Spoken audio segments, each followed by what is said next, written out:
se faz mal. Livro de Jonas, capítulo 1. Quero dar uma recapitulada naquilo que a gente já ouvimos. Essa é a segunda parte. Aliás, eu vou fechar, complementar hoje aqui sobre a segunda chance. Jonas capítulo 1. Depois nós vamos ler o capítulo 4 também.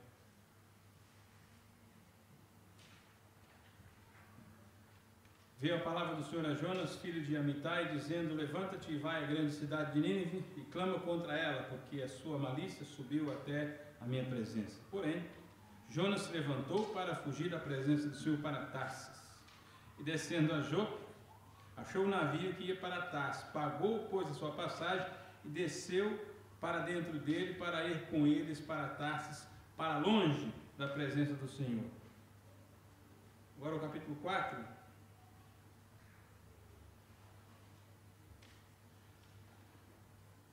Mas isto desagradou extremamente a Jonas, e ele ficou irado, e orou ao Senhor e disse: ah, Senhor, não foi esta a minha palavra, estando eu ainda na minha terra? Por isso é que eu preveni, fugindo para Tarsis, pois sabia que és Deus compassivo e misericordioso, longânimo e grande em benignidade, que te arrependes do mal.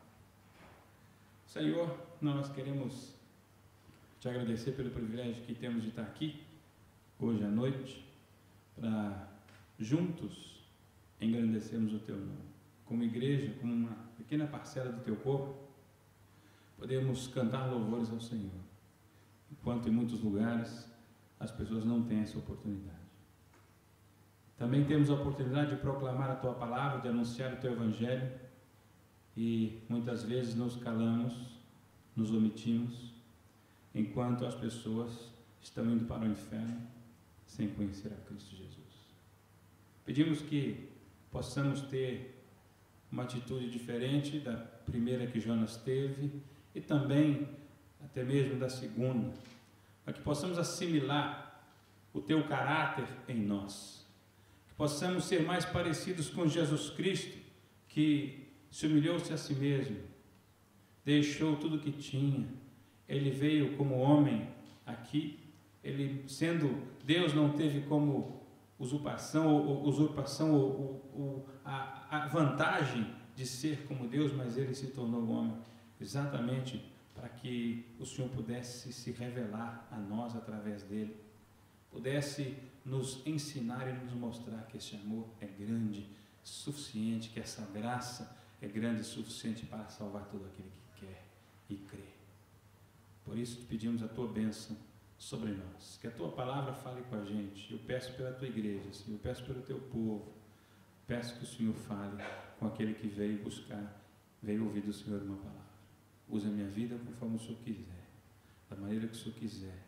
Eu sou apenas um instrumento, que seja esse instrumento para a tua glória, para o teu louvor. Amém. Nós, só quero dar uma recapitulada naquilo que a gente já viu, para as pessoas que não pegaram a primeira parte, entenda mais ou menos onde a gente está. Hoje, na segunda parte, que eu vou começar no capítulo 4, já no finalzinho do livro, a dar o desfecho aqui final nesse compartilhamento. Nós falamos de Jonas, falamos sobre a questão da segunda chance, uma segunda chance para o desobediente. Quantos de nós não gostaríamos de uma oportunidade para a gente, uma chance em algumas áreas da nossa vida, ou em alguma época da nossa vida, ou alguma circunstância, algum momento em que nós queríamos voltar para fazer de novo, fazer diferente do que fizemos? Quantos de vocês já tomaram decisões erradas e colheram a consequência delas? Eu? Uma, duas, talvez, umas outras vezes aí, um monte. A gente sempre gostaria, se eu pudesse voltar atrás, se eu tivesse uma segunda chance, eu faria diferente. E a gente vê aqui que Deus dá a Jonas uma segunda chance. Primeiro Deus fala para ele: eu quero que você vá a Nínive. Primeiro recapitulando aqui que Nínive era, naquela época, o povo lá da Síria, considerado inimigo do povo de Deus. Um povo que queria destruir o povo de Deus. Também vimos que Deus amou o mundo de tal maneira, ali revelado também em João capítulo 3, 16, que a gente sabe que esse verso foi declarado ali, mas a gente sabe que o amor de Deus é grande o suficiente, que o desejo do coração dele é salvar toda a humanidade. Ele já provou isso para a gente. Está nas Escrituras que o desejo dele é salvar a todos, não só a partir do Novo Testamento, mas desde a criação do mundo. O desejo de Deus era que tudo fosse feito completamente diferente dos desdobramentos que a atitude de Adão teve. Agora, Deus então manda Jonas pregar, ou seja, levar uma palavra profética, uma palavra de arrependimento para um povo que queria destruir o povo de Deus, ou seja, Israel. Agora, Jonas então sabe que aquele povo é um povo excomungado, de ruim, é um povo que precisa e merece morrer, porque eles são maus, eles praticam a maldade, toda sorte de coisa ruim que você possa imaginar estava ali, e parecia que o Carcará estava lá no trono daquela cidade, lá era o rei daquela cidade. Mas Deus manda Jonas levar uma mensagem para eles. Aí Jonas, sabendo quem Deus é, ele sabia: o Senhor, esse povo é mau, só tem que destruir esse povo, é um povinho ruim, não merece viver, tem que ser agora. Mas ele sabia também que se Deus estava mandando ele levar juízo, e se o povo se arrependesse, Deus ia perdoar. Ou seja, Jonas conhecia a Deus. Nós vimos lá, eu mencionei também que o Jonas era um homem piedoso. Eu dei a referência lá do Velho Testamento, onde fala sobre ele. Ele era o profeta naquela época, mas aqui agora essa história de Jonas, o livro de Jonas, está falando especificamente, diretamente ao povo que não é o povo de Israel. Jonas fica indignado, mas as pessoas precisam, Deus deseja sempre dar uma outra chance para a gente. Eu disse que Deus não é um Deus da segunda chance, Deus é um Deus de múltiplas chances. Quantas chances você já teve na vida? Quantas chances que eu já tive na vida? E algumas delas nós simplesmente, ou deliberadamente, ou obstinadamente falamos: não quero essa chance, eu vou empurrar mais um pouquinho, eu vou recalcitrar um pouquinho mais contra, para ver se, vamos ver o que vai dar. Mas, amados, mesmo que a gente tenha tido essas chances e nós falhamos no passado, nós não precisamos ficar abatidos ou deprimidos ou tristes por causa disso, porque a maior lição que a gente pode aprender com o nosso fracasso é o perdão, é sobre o perdão de Deus. É exatamente nessas horas, nessas situações em que nós começamos a conhecer o caráter de Deus, o que Deus de fato diz, quem Ele de fato diz que é um Deus de graça, um Deus de amor, um Deus de misericórdia, que Jonas diz: eu sei que tu és tardio para irar, compassivo, longânimo e tudo mais. Eu sabia. Ele falou: eu sabia que o Senhor ia perdoar esse povo se ele se arrependesse. Então, eu não queria ir lá, eu queria que esse povo se explodisse. Mas, quando nós fracassamos, Deus nos dá a oportunidade para que nós possamos nos erguer novamente e construir, ou reconstruir, nos alicerces, nos fundamentos da redenção. É ali viver na graça de Deus, desfrutar, não só desfrutar da graça, mas também compartilhar dessa graça com outras pessoas. Então Jonas, aqui o nosso personagem principal, ele recebendo essa ordem de Deus, ele diz: eu não quero obedecer. Então nós tratamos de uma pessoa, de um camarada desobediente, quantas vezes... Faz uma perguntinha para você, Senhor, quantas vezes eu já desobedeci uma ordem do Senhor? Aqui uma ordem direta, tá? E a gente sabe que todas as ordens de Deus são diretas, né? Então aqui é o livro de Jonas, é a vida real, é uma clássica alegoria profética da soberania de Deus, de que Deus, como eu disse, que Deus deseja e quer salvar toda a humanidade. Então ele sublinha aqui a paciência, a graça, a misericórdia, o desejo que Deus tem de oferecer a todo desobediente uma segunda chance. Se você é desobediente, Deus te dá uma segunda chance. Se você está resistindo, Deus te dá uma segunda chance. É nessa segunda chance que Jonas aqui recebe de Deus, né? Ou seja, que Deus, nos capítulos ou nos versos que lê, eu queria encorajar você a ler depois o livro todo, que é curtinho, só tem 4 capítulos. Dá uma lidinha para você compreender, e Deus revela para a gente aqui algumas verdades muito importantes. Eu quero fechar essa segunda parte hoje, compartilhando com vocês, que a primeira coisa que Deus revela para a gente é a sua obra soberana em perdoar e mudar o ser humano. É uma mudança completa, uma mudança de mente, é uma mudança de direção, é uma mudança de atitude. A gente percebe que Deus revela isso de várias maneiras, que Deus também revela a sua palavra, e que a palavra de Deus, ela vem para corrigir o erro. A gente sabe, lá vamos ver aqui o capítulo 3, o verso 1 e 2, quero ler com você.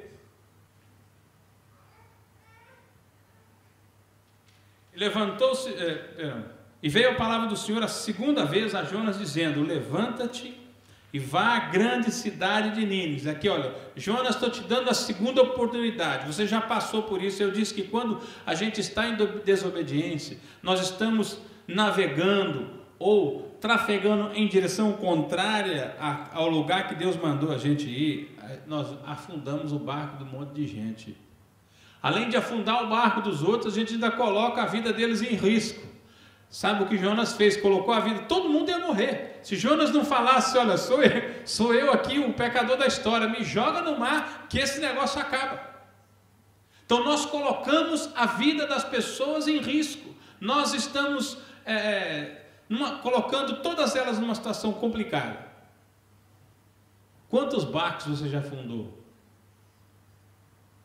Já fundei alguns. Vamos lá. Então veio a palavra do Senhor a segunda vez, a segunda chance, a Jonas, dizendo: levanta-te e vá à grande cidade de Nínive e prega contra ela a mensagem que eu te digo. Ou seja, fala do jeitinho que eu estou te mandando. Levantou-se Jonas e foi a Nínive, segundo a palavra do Senhor. Ora, Nínive era uma cidade muito grande, de 3 dias de caminho. E começou Jonas a entrar pela cidade, caminho de 1 dia, e pregava, dizendo: ainda 40 dias e Nínive será subvertida.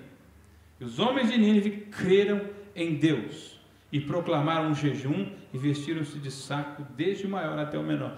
Eles creram em Deus. O que a gente vê aqui? Interessante, que a gente vai ver aqui, que Deus trouxe um avivamento para o lugar.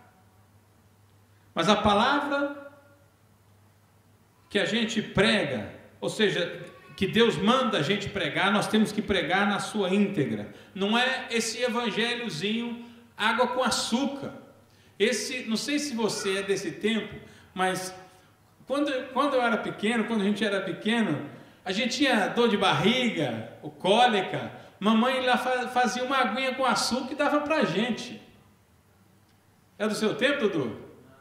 Não, é só do meu. Dava aguinha com açúcar pra gente, não resolvia nada, mas adoçava a boca da gente, gostava, porque era docinho. Uma água com açúcar não é gostoso?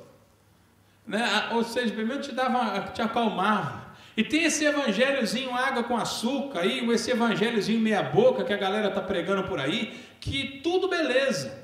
Olha, você está no mundo, né? Vem para cá, junte-se a nós. Você não precisa mudar muita coisa não, vem como você está, fica aí, deixa que Deus vai fazendo, né? Não precisa fazer muita coisa não. Agora você passa a ser chique, por quê? Porque você continua levando a mesma vida, você não, né? Outros. A pessoa continua levando a mesma vida, só que agora acha que é chique porque é crente. No Brasil isso está cheio.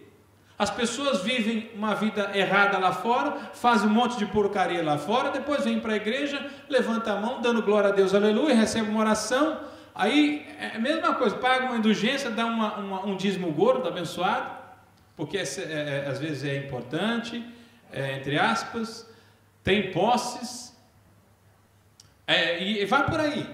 Aí depois você volta para a sua vidinha, quando você quiser. Vou te dar uma penitênciazinha, você reza aí 3 Padre Nosso, né? 2 Ave Maria, dá um dízimo, beleza, vem na igreja, vem no culto, de libertação, né? Na trezena aqui da libertação, na corrente, não sei das quantas, e você está beleza.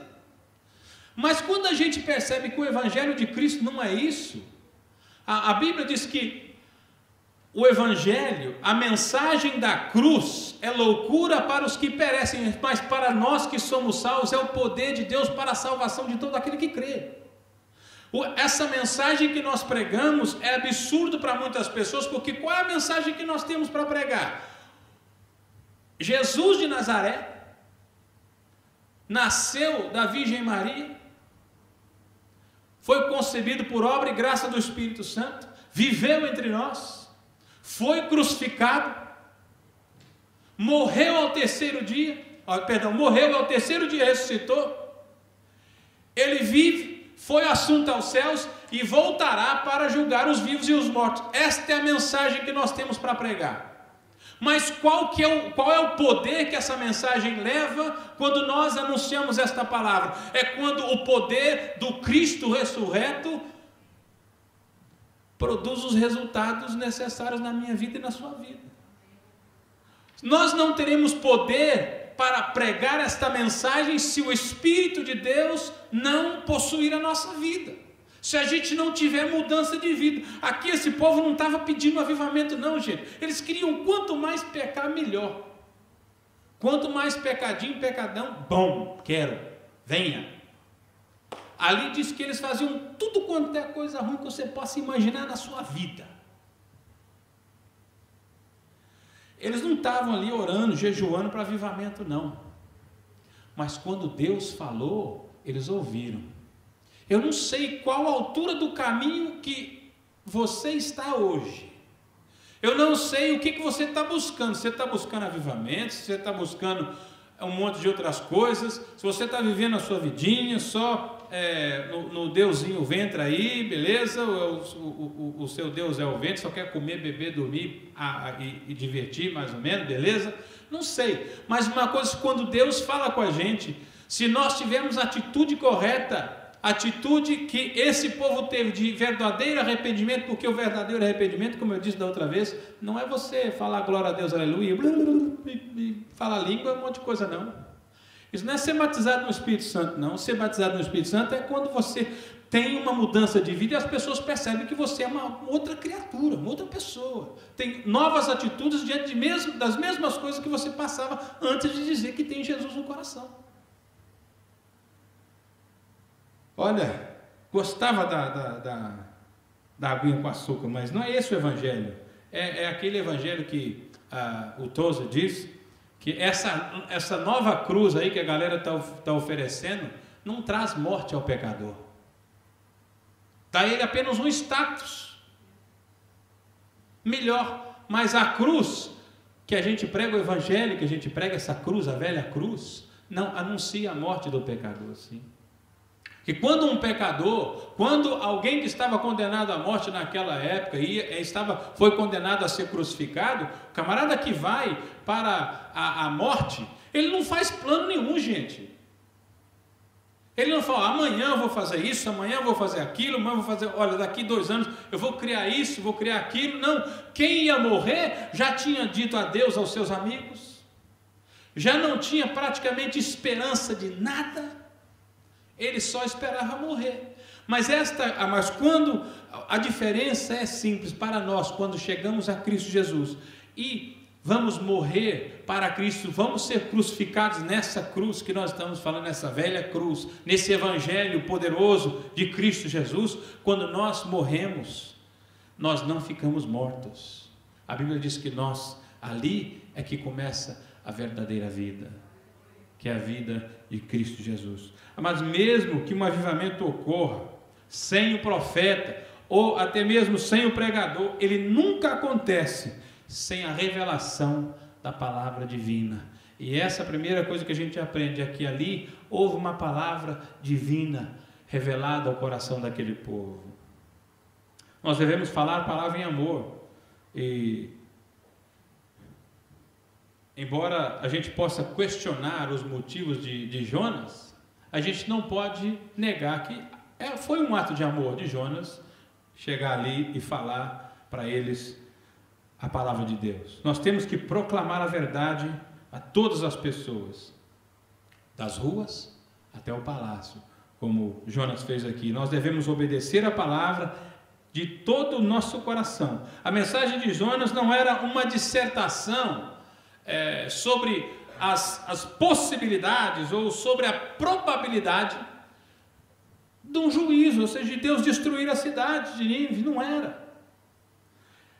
Quando nós declaramos a verdade, nós fazemos mais do que simplesmente informar as pessoas. Nós estamos chamando as pessoas à obediência radical à verdade de Cristo e se entregar a esta cruz, a serem crucificados e pregados nesta cruz.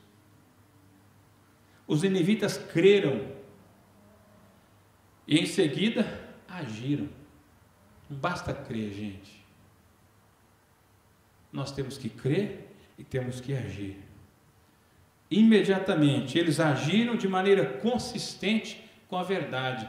O camarada falou: olha, de fato Deus falou com a gente, então vamos jejuar e Deus vai ter que fazer alguma coisa, porque Ele vai ter que livrar a gente. Aí a gente percebe que Deus também, quando Deus viu as suas ações, o que Deus fez? Deus mudou o desfecho de tudo. Deus já não vai mais destruir. A Bíblia lá diz no verso 10 do capítulo 3, quando Deus viu a atitude daquele povo, Deus mudou. A Bíblia diz que fala que Deus mudou, Deus se arrependeu, mas essa palavra se arrependeu, ou seja, Deus mudou o rumo. Eles mudaram o rumo da história da vida deles porque se arrependeram. Quando nós nos encontramos com Cristo e nos arrependemos de coração, o rumo da nossa vida é mudado. A terceira coisa é que Deus revela o inesperado. Por essa ninguém esperava, né? Ou seja, Deus é uma obra repentina de Deus, é um povo que não merecia continuar existindo. E Deus agora opera o inesperado naquilo que era óbvio, naquilo que era a consequência, os desdobramentos das atitudes daquele povo, o desdobramento da vida de cada um deles era exatamente a morte, a destruição final. Era como Sodoma e Gomorra. Deus ia destruir aquilo ali, não ia servir para nada. Acho que não ia nascer nem nada naquela terra mais. Mas o fato é que temos um Deus misericordioso, pronto para perdoar.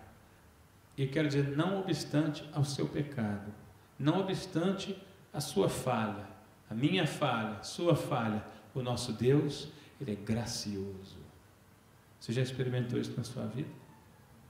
Paulo, o apóstolo, ele tem uma experiência semelhante no caminho de Damasco, na sua tarefa, na sua função de prender os cristãos, de matar os cristãos. Ele se encontra com Cristo. Ele se encontra com Cristo. E ele declara, mais para frente, que ele era o pecador, o principal dos pecadores, pelo qual Cristo tinha morrido. E ele fala assim: eu sou o principal. E Deus quer que hoje encontrar com a gente. Como eu disse, não importa a distância que eu ou você tenhamos caminhado, tenhamos andado neste caminho, Ele hoje quer falar com a gente. Se você quiser, está disponível, Ele está oferecendo essa segunda chance, Ele está oferecendo talvez a terceira, quarta, ou não sei quantas chances Ele já te deu, mas hoje Ele quer que você saia daqui com essa convicção, que eu hoje aceitei essa chance que Deus me deu e não vou deixar passar. Assim como o livro de Jonas nos revela Deus como Deus da segunda chance, assim como Deus se revela como Deus de graça e de misericórdia a um povo que está pronto a receber o juízo de Deus sobre si, Ele quer se revelar hoje para a gente, da mesma maneira e na mesma essência. Deus de graça e Deus de amor, Deus misericordioso. Você quer essa chance hoje? Jonas, indignado, ele disse: eu sabia. Vamos ler lá o texto, que é engraçado isso aqui, o camarada, de vez em quando parecia que é a gente que estava orando, estava falando na boca dele, né? Eu perguntei da outra vez: quantas vezes você, injustiçado, quantos aqui já foram injustiçados? Levanta a mão. Quantos já foram injustiçados aqui? Eu também já fui. E qual que é o desejo da gente? Eu quero que caia fogo na cabeça desse camarada, eu quero que ele morra, quero que bate um trem na cabeça dele, quero que ele dê um derrame, quero que ele vá para os quintos dos infernos. Don't lie to me, come on. Tem certeza que você já pensou isso? Se não sentiu, já pensou pelo menos. Pelo menos você, eu quero que dê tudo errado para ele, só porque fez isso comigo. Que dê tudo errado, é ou não é? Está comigo nessa ou não? É verdade. Então, o camarada fala assim: eu sabia. Aí você fala assim: eu não vou orar para esse camarada não, porque se eu orar, Deus vai ouvir, vai abençoar ele, depois como é que fica? Ele tem que ficar de pé para ver a minha vitória, tá vendo? Eu venci. O maior triunfo do ser humano, o maior triunfo para uma pessoa, a maior vitória para uma pessoa que foi injustiçada, é você vencer e ajudar aquele que foi injusto com você a vencer junto. Se você provar para mim que Jesus agiu diferente, aí eu vou rasgar minha Bíblia, nunca mais vou dirigir uma palavra para Deus. Se você conseguir me provar que Jesus fez diferente, Jesus fez exatamente isso. Nós fomos injustos com Cristo. Nós somos injustos com Cristo todos os dias. Quantas vezes nós crucificamos a Cristo Jesus? Quantas vezes nós negamos a Cristo Jesus? Você acha que eu e você somos diferentes de Pedro e de Judas? A única diferença entre Judas e Pedro é que Pedro não teve coragem de se matar.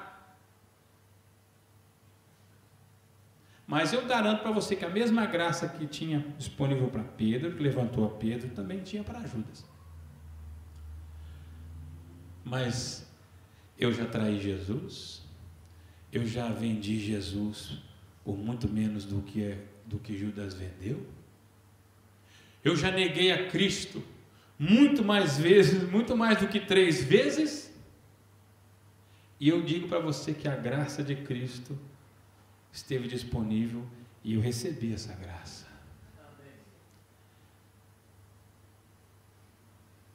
E esse camarada fala: eu sabia, porque ele conhecia Deus, gente. Era um profeta de Deus, um homem que vivia na presença de Deus.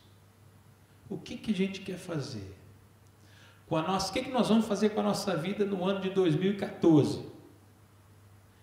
O primeiro desafio que eu quero lançar para você é que você se lembre da pessoa que mais te injustiçou. E comece a orar por essa pessoa. Coloque essa pessoa diante de Deus.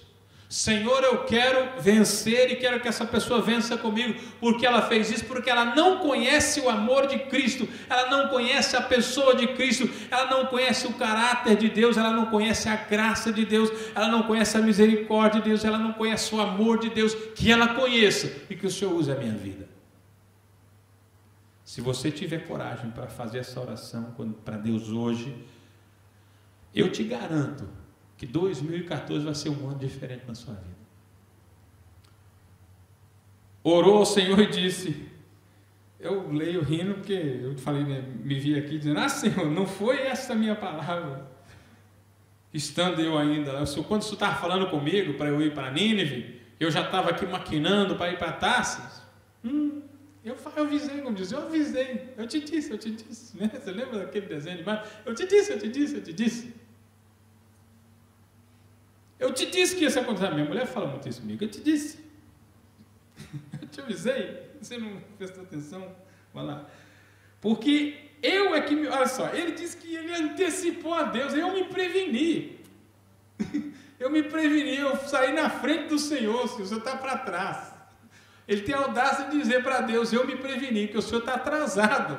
Eu me adiantei e fugi, porque eu queria que esse povo explodisse, que é um monte de pecador, mas eu sabia que o Senhor era um Deus. Olha o que ele diz assim, eu sabia, pois sabia que és Deus compassivo e misericordioso, longânimo e grande em benignidade, e que se arrepende do mal. Ou seja, em outras palavras, o Senhor é aquele que não despreza o coração contrito e quebrantado, como o salmista falou, a um coração quebrantado e contrito não desprezarás, ó Deus.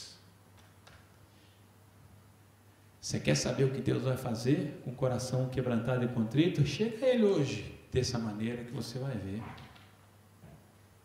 Eu não posso falar para você qual vai ser o resultado, mas você vai saber. Você quer? Quer uma segunda chance na sua vida? Quer múltiplas chances na sua vida? Hoje quer aproveitar essa chance?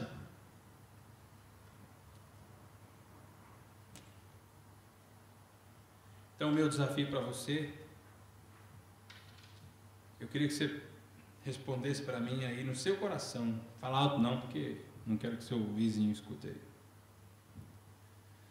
Só antes de fazer isso, quero só lembrar. Lembra que quando Neemias houve um dos grandes avivamentos da história, Neemias, capítulo 8, se não me falha a memória, Esdras começa a ler o livro, começa a ler a palavra, e o povo durante 6 horas de pé ouvindo a palavra. De repente, o povo começa a chorar. Há um avivamento, há um quebrantamento, e eles começam a perguntar o que eles tinham que fazer. E ele deu para eles, instruiu para eles fazerem 2 coisas. Primeiro, honra a Deus na sua santidade. E segundo, compartilhe o que você tem com o seu vizinho, ou seja, com o seu irmão, com aquele que está do seu lado, com o necessitado.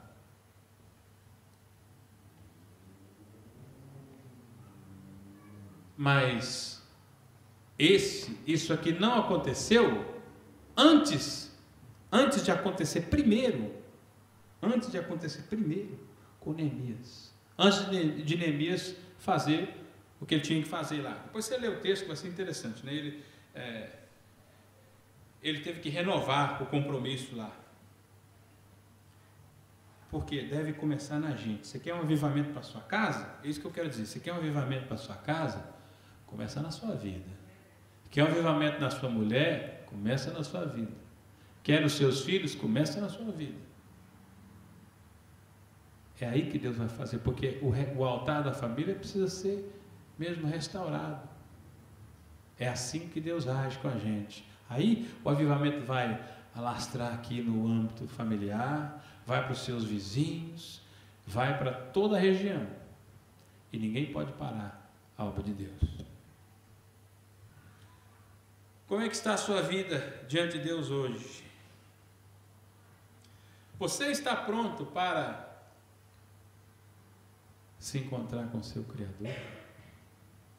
Semana passada, no domingo passado, foi Aliás, na segunda foi o enterro de uma querida, pessoa muito querida, gente. Quando cheguei aqui em Londres, uma família que me acolheu, me tratou como filho, ela era como uma irmã para mim. Há 23 anos que eu conhecia. Nos últimos 4 anos ela estava lutando contra o câncer, e na quarta-feira da semana anterior, a irmã dela me liga e fala assim, olha pastor, ela está agoniando, o médico disse que ela não tinha muito tempo. Isso era 3 horas da tarde. Eu estava saindo do armazém para ir para Londres, Cheshire, eu falei assim, eu vou para aí agora.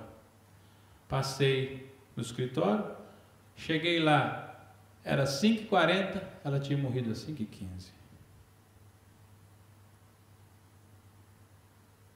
Ela era uma mulher de fé, de oração. E ela, quando ela estava morrendo, ela disse para a irmã dela, o Senhor está vindo me buscar, me deixa ir com Ele, eu quero ir com Ele, eu quero ir com Ele, me deixa ir. Sabe por que a morte não amedronta aqueles que têm Jesus no coração? E hoje, eu e você, essa pergunta, nós estamos preparados para encontrar com o nosso Criador? Quando nós encontrarmos com o Senhor e Ele perguntar para você, por que eu tenho que deixar você entrar no meu reino? Me dê uma explicação aí, por que eu tenho que deixar você entrar? Você tem, hoje, se Ele perguntasse para você, você sabe o que você vai falar para Ele? Você pode saber, se você entregou a sua vida para Ele, Ele é o Senhor da sua vida, perdoou os seus pecados, aí você pode dizer para Ele assim, Senhor, porque eu fui lavado e remido no Teu sangue, eu entreguei a minha vida para o Senhor e mudei de vida.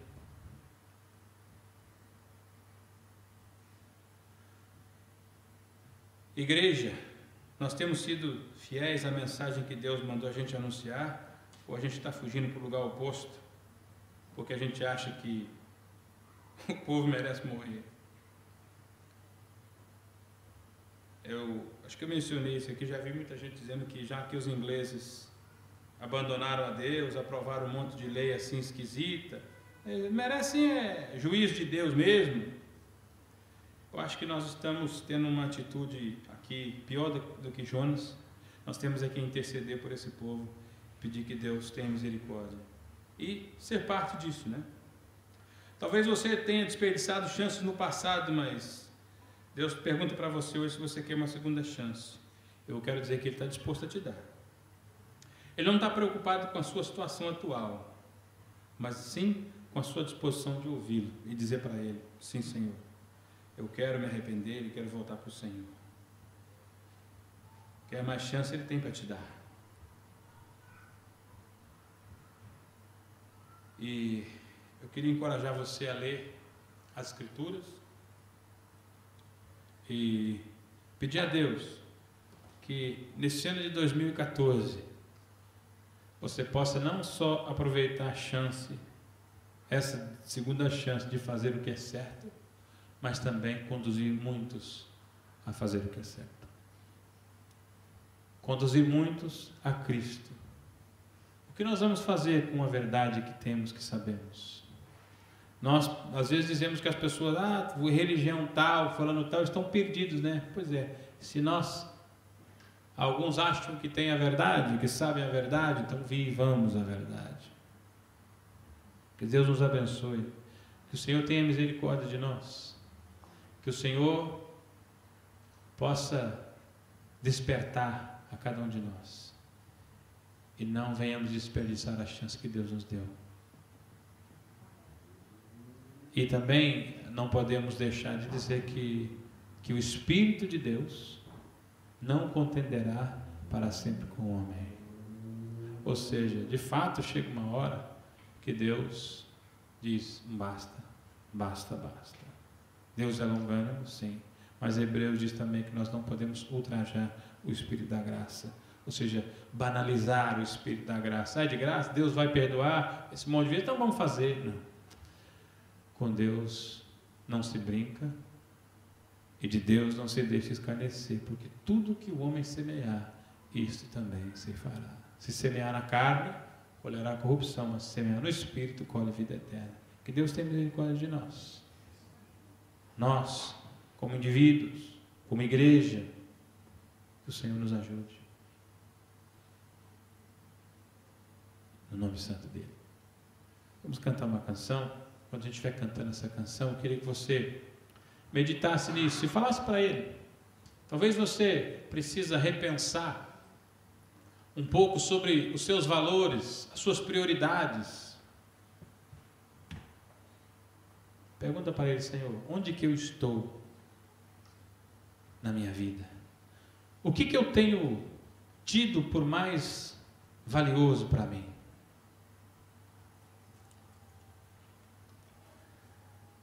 Diz para ele. A segunda chance ele te dá. Quer mais uma? Ele dá. Mas pega. Pega, porque a gente não sabe da manhã. Vamos lá? Muito obrigado por assistir a mensagem. Clique agora em inscreva-se para se cadastrar no canal e ser avisado de todas as novidades. Se você quiser ajudar na divulgação, clique em gostei e adicione o vídeo nos favoritos. Não se esqueça também de conferir as mensagens anteriores. Obrigado e até a próxima.